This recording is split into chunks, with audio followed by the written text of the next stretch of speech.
Okay. Well, good afternoon, everybody, and welcome to our webinar today. I'm very happy to welcome you to our Sanofi Biogenius Canada, and you'll hear us refer to that as SBC, I'm sure, throughout the rest of this webinar. Brought to you by Partners in Research Canada, and Partners in Research is the managing partner of SBC. So my name is Mel Kern. I'm the SPC Program Manager, and I'm going to be your host this afternoon.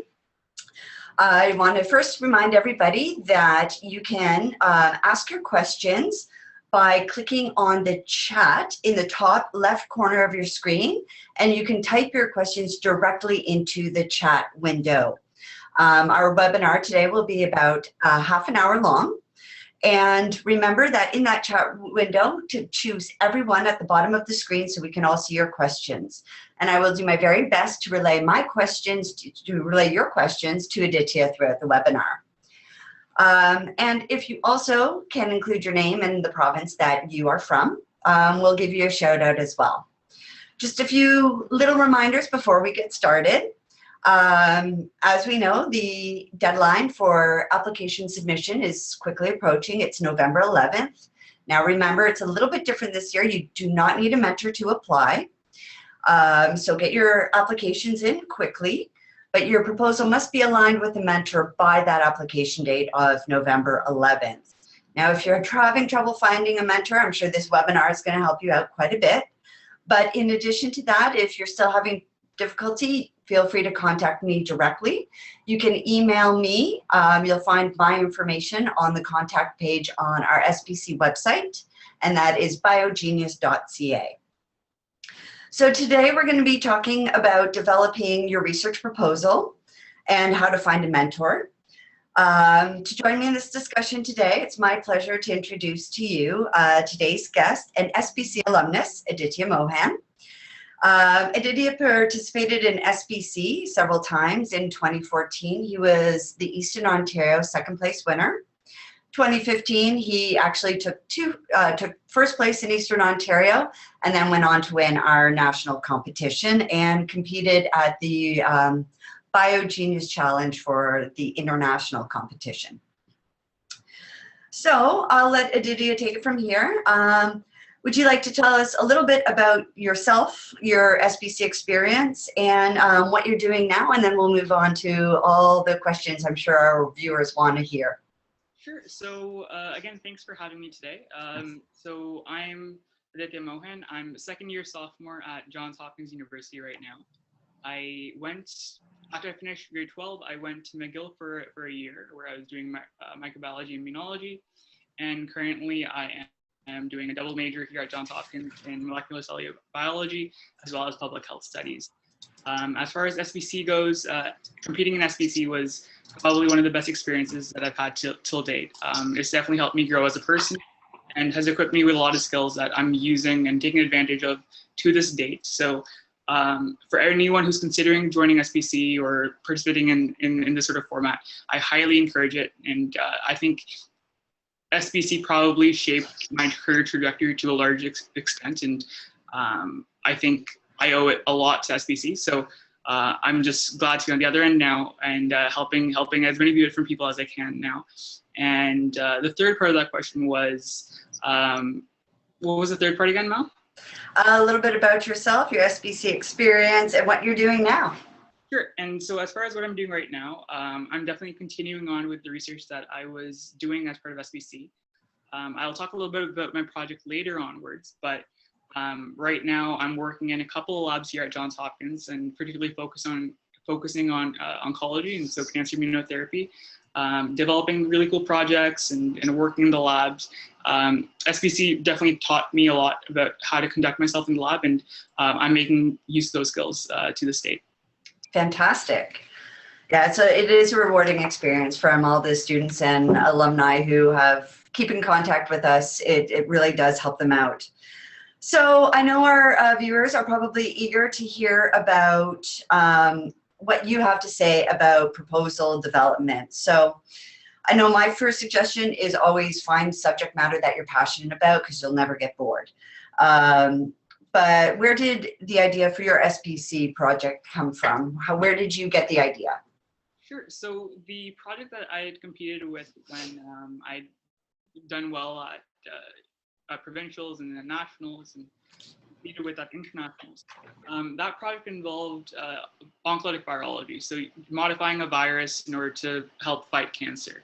So as you mentioned, part of finding a project idea is something you're passionate about. So there were a couple of instances in my family where some of my relatives and a couple of my friends, they had been negatively afflicted by cancer. And so at that point, it was sort of a motivation that I wanted to do something in that field. And prior to that, I'd been working in a virology lab. So combining two and two together, it just became a natural progression that I have a skill set now, which is of using viruses. Can I apply that into something else? And I think part of coming up with a cool idea stems exactly from that, is finding two things that you're passionate about and just finding a way to intersect the two. Because more often than not, ideas don't come out of a vacuum. They usually are something that leads to something else. And I think just making that jump is what separates a good idea from a great idea. Absolutely. Wonderful. So in your opinion, what do you think makes for a great proposal? Like, what are some of the key elements that students should ensure that they include? I think the biggest thing that I would suggest and to focus on in terms of research proposal is the relevance. Because I think a lot of proposals are, I can do this and then this, but in the smaller details, people typically lose an idea of what the big picture is and how relevant that is. And I think if you can really hit on why your research is relevant and why people should be interested in what it is that you're doing, I think you'll find a lot of success in terms of finding mentors and really competing well at competitions like SBC. Great, wonderful. So, and I know this is one big question that I've had from several students, and I'll remind our viewers, whether you're a teacher or whether you're a student, don't hesitate to use our chat function. Again, it's in the top left corner. You can type your questions directly in and we'll get to those in just a moment. So what is the best way to streamline or focus your proposal to gain the interest of these mentors? Like, what do they want to see? I think one of the things that you want to focus on, and it seems sort of like a paradox, is you want detail, but at the same time you want to be concise. And that's a very, very, very hard line to draw, because at some point you become so involved in all the small details that you sort of lose track of why it is that you're actually doing the research in the first place. And then on the exactly opposite side of that, you can be in a situation where you're telling exactly why it's so relevant and what the big picture is, but the mentor who's reading your proposal doesn't know how you're going to go about doing that. So you need to strike the right amount of balance between telling the mentor what it is that you're doing, why you want to do it, and an idea of how you're going to go about doing that. So methodology, I would say, is, although it's quite important in your proposal, I wouldn't focus too much effort on that, simply because a lot of the times you'll go into a lab with an idea of what you want to do, and you'll work with the mentor one-on-one, and you'll sort of modify that in order to accommodate what the mentor can support and what's the best way to go about that. I know when I first was working with my mentor, I came in with some of these really grand ideas which were so far-fetched that were not possible. But upon working with my mentor, I got a realization of what's really involved in terms of a science project. And I think but at the same time, you also need to show that you are prepared to learn a little bit on your own. So again, it's having just the right amount of both aspects. Wonderful. Yeah, that makes a lot of sense. And I know that's one thing that you touched upon there that's really important. You have an idea before you go into the lab, and I've had this experience with a lot of the students where you go in with one idea, and whether it's just like happenstance or an accident or something, you learn something new or your project goes in a different direction. So that's something you have to be prepared for. Did you come across those challenges quite a bit? Of course. So when I started officially competing in competitions like SPC, that was in grade 11. But what people don't know is that I was trying to get involved in grade 10, in grade 9, but at that point it was a lot of trial and error. I was meeting in labs, coming again with these ideas which just were not reasonable. But that was sort of the trial and error process in which I was trying to pitch my idea. Some professors would take the time to talk me down and tell me that this is where I need to improve upon. And some others, I guess, didn't reply, but that's just the learning curve that comes with the game. And through it, you learn what professors are looking for, what they're not looking for. And through that process, by grade 11, I was able to get involved in the lab and had a great experience. Fantastic. Oh, that's great. So as I said, I'm reminding everyone, don't hesitate to chat in your questions. But let's move on a little bit further, start talking about some of the big questions that I've been getting, and I know this can be a challenging and frustrating process, is sourcing a mentor and finding a mentor. Because a lot of these researchers are very, very busy to begin with. So I know when it comes to mentor sourcing, as I said, it can be frustrating at times. What I always do is suggest to students to researchers, really take the time to go on to the websites of your post-secondary local institutions, also local research centers that are run privately, and really take the time to figure out what they're doing, read what they've had published. If it aligns with you, to reach out, but not also just to reach out, but never hesitate to do follow-ups and ask for suggested other mentors or other suggestions of people you can contact. So let's find out how, actually, I know your mentor, I've spoken with her quite a few times, Dr. Crawley, she's fantastic. How did you wind up working with her and finding her? So how did you source your mentor? Sure, so when I found Dr. Crawley, again, it was sort of the product of finding what I was interested from grade 9 to grade 10. So coming out of grade 10, I had a realization that I was particularly fascinated with viruses. I just thought they were really cool because you could sort of like hijack a cell. You know, changing life was this concept that really intrigued me. And so viruses were just that. And so the way I went about it was I looked within my community. So I'm originally from Ottawa. And I looked at what researchers are in Ottawa who are working with viruses. And from that, I narrowed it down to professors whose work I was genuinely interested in. So Dr. Crawley was one of the professors I was interested in. And I think what I found different about the way I approached Dr. Crawley versus how I approached professors in grade 9 and 10 was that when I approached Dr. Crawley, I had read her papers ahead of time. So I had known what exactly she does. And based on that, I was able to come up with an idea that not only satisfied my interests, but also would be able to be in line with what she's doing. And I think that's probably a stumbling block that a lot of people have just coming into competitions like SPC, is that you think about, the probability of having a mentor accept me is, let's say 10%. So if I send 10 emails, one of those should probably accept me. But I think in terms of the numbers game, I think it's better off to send one very detailed email.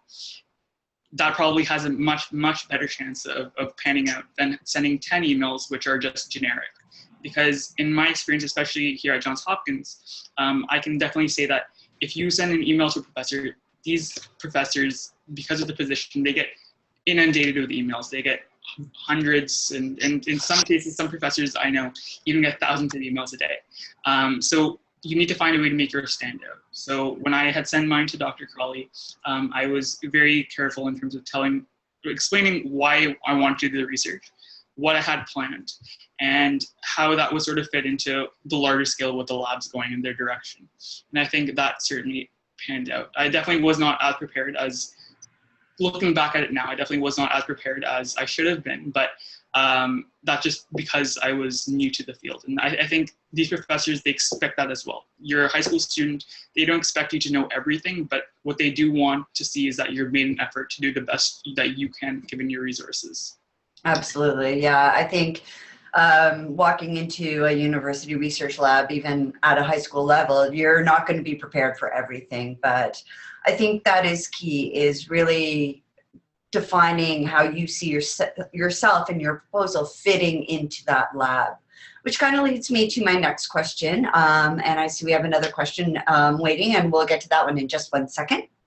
Now that you've been in the post-secondary academic world for a couple of years now, and I know you touched upon this a little bit, but what do you think that mentor is really looking for? I said, you had mentioned it's more important to put out one really detailed, focused email rather than a bunch of generics and just changing Dr. So-and-so.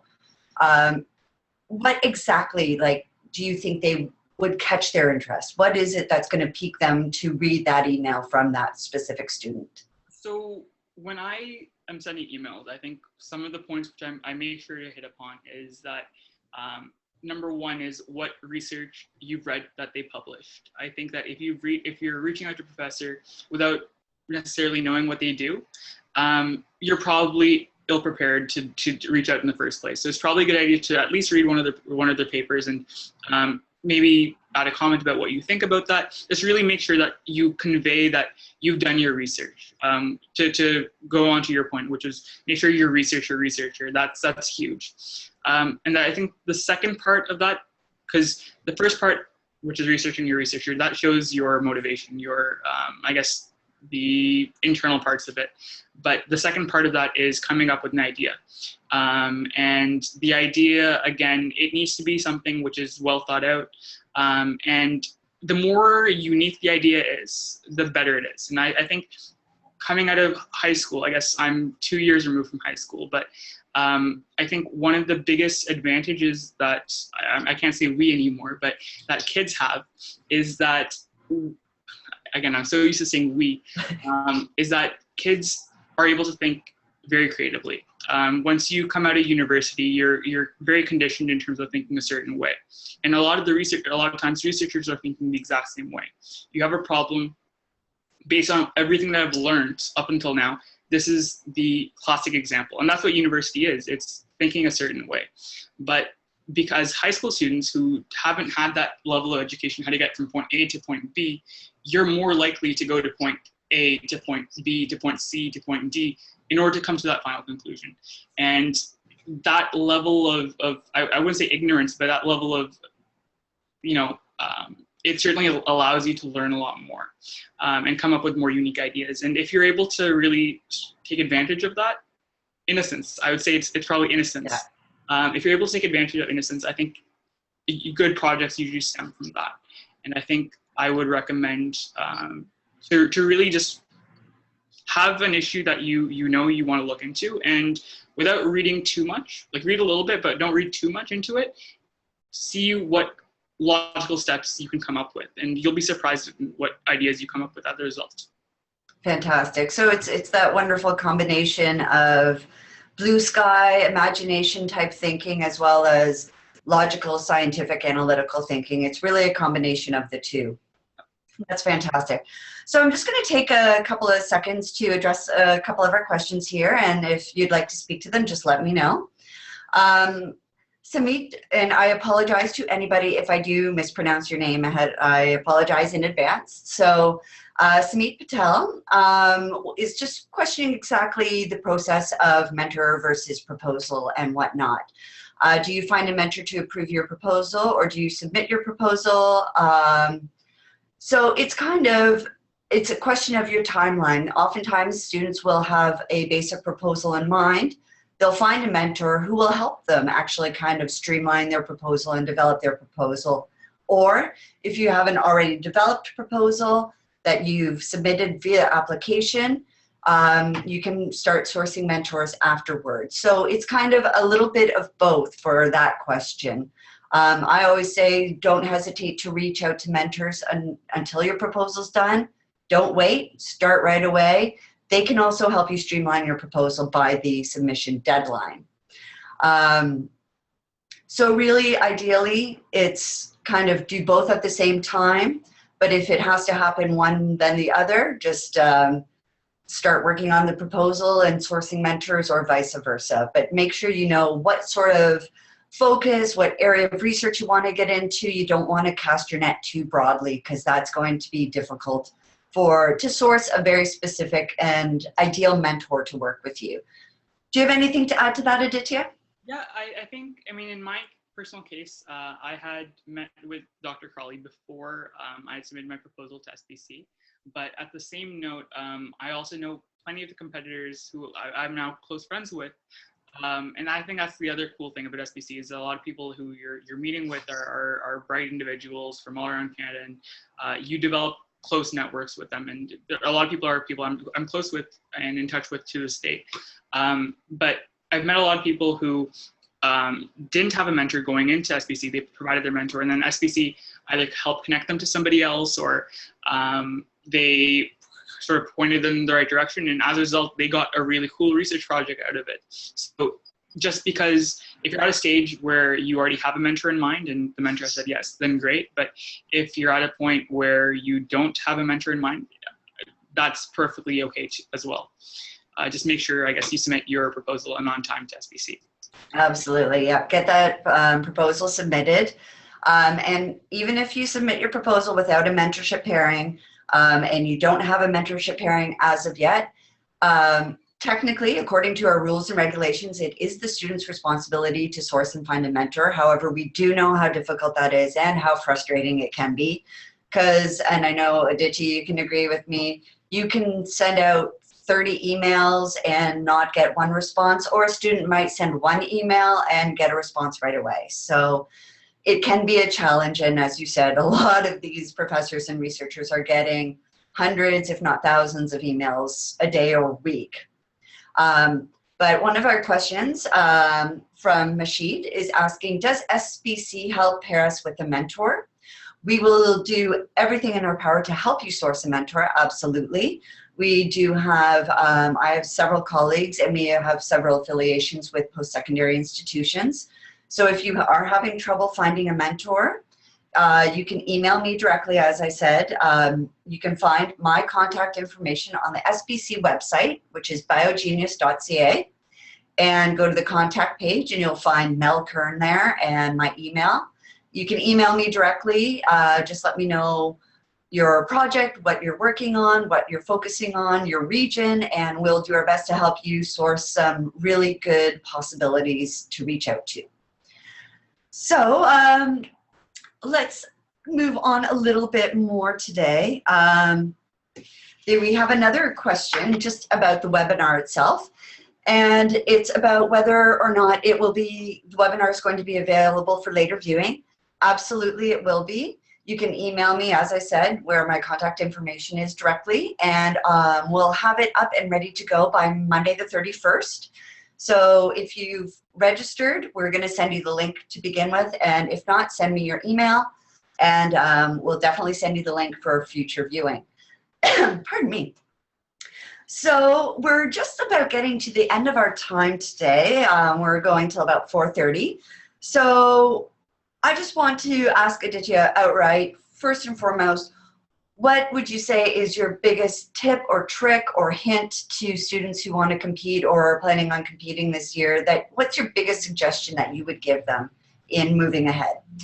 I think the biggest advice that I would give is that if you have an idea that you're passionate about, or you have a project in mind, rather than overthinking it, because again, I remember when I was in high school, there's extracurriculars, there's sports, there's this and that, but really, I mean, participating in a competition like SPC is a time commitment. But if you have something that you're passionate about, I would say don't overthink it and commit to it, because I think a lot of times you'll surprise yourself about just how much you're learning, as well as how much fun you're having. In my case, I know that being exposed to all this sort of stuff in the bio lab, when you see the same sort of stuff come back in terms of lectures in high school, you learn so much. Like if I'm learning about viruses, in grade 12, I remember thinking back to this. It's like I've done this work in the lab in grade 11. So it certainly helps that way, and I think it also helps inculcate like a new way of thinking. So I think there's more advantages to participating in SPC than you might originally come up with. And I think if you have an idea that you're truly, truly passionate about, I think go 100% into it and commit all the way. That's wonderful. And actually, we've got a couple of questions that we still have a little bit of time for that actually relate right to that question. First one being from Denny. Did SBC workload have a significant impact on your grades at school?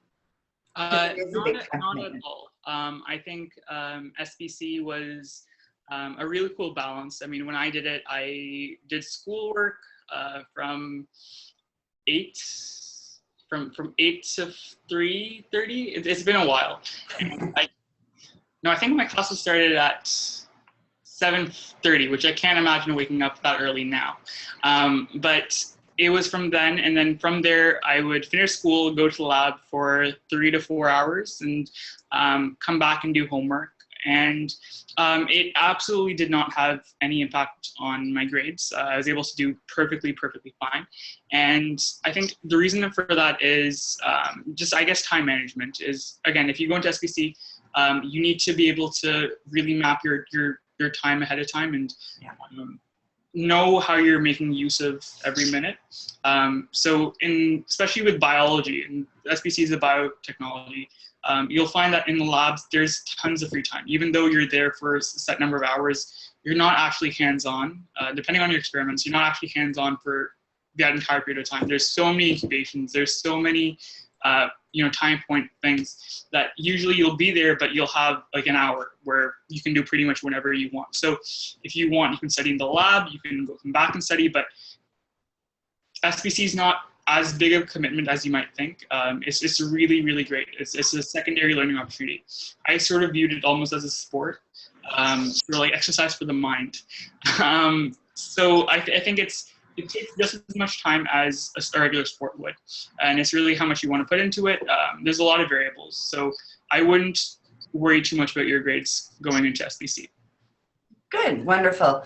Yeah, I know it is a very big time commitment. And that comes back to being passionate about what you're looking at, because if you're going to be spending that time in the lab, you want to be enjoying every moment of it. And I know it's such a wonderful experience, especially I know as high school students, you get to do hands-on research that most university students don't get the chance to do until their 3rd or 4th year oftentimes. So in terms of the benefits outweighing the time commitment, I think as long as you're passionate about what you're studying and, as you said, time management, you take the time to schedule everything out, it shouldn't have any effect on your regular school life or what you do day to day. It would just be kind of an enhancement. Wonderful.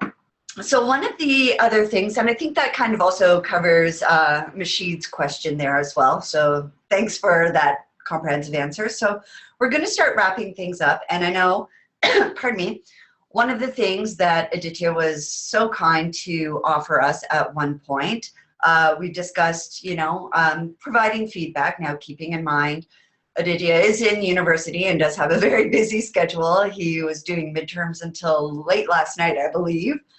So we're happy he was being able to join us. But if you'd like some feedback from Aditya on either your idea or your proposal, or if you have other questions for him, I am more than happy to pass along those questions to Aditya. He's graciously and generously volunteered to help us out in that way. So you can always send any questions or information or stuff you want feedback on directly to me. Just put "question for Aditya, SBC" in the subject line, and I'll make sure to forward them along accordingly, and he'll get back to you as his schedule does allow. So as we're finishing up here, I'd first like to say thank you to Aditya for joining us today. I know for our viewers, you've probably answered a ton of questions and sort of helped them out to understand what the whole experience is all about. I'd also like to thank our viewers who joined us today. And I hope we were able to answer all of your questions. And moving forward, as I mentioned earlier, I will be sending out a link, and it will also be put out on our Facebook, on our Twitter page, and also on our website for the link to the recording of this webinar for viewing at a later date if you weren't able to view it today, or if you'd like to share that link with friends who you think might be interested in participating in SBC, you'll be free to pass that along at your leisure. So as we're wrapping up today, I want to thank everybody for tuning in once again. I see one last question has come up. And that is actually, it's a fairly specific question from Mr. Patel or Ms. Patel, I'm not sure. But what I'll do is I'll actually do my best to send a direct email to you to answer that question. But once again, thank you so much, Aditya. Pleasure to speak with you again. Thanks for having me. And again, if any of the viewers have any questions, feel free to email Mel and she'll pass the message on to me. And I look forward to being in touch with you guys. Absolutely. Thank you so much. It's great to see you again. And thank you everybody for joining us. And we will hopefully see you again. We'll be having a few more webinars throughout the year, especially as we get close to competition time with different things like how to do a presentation, tips and tricks. So stay tuned and we'll have a lot more information coming out to you shortly. Thanks everybody.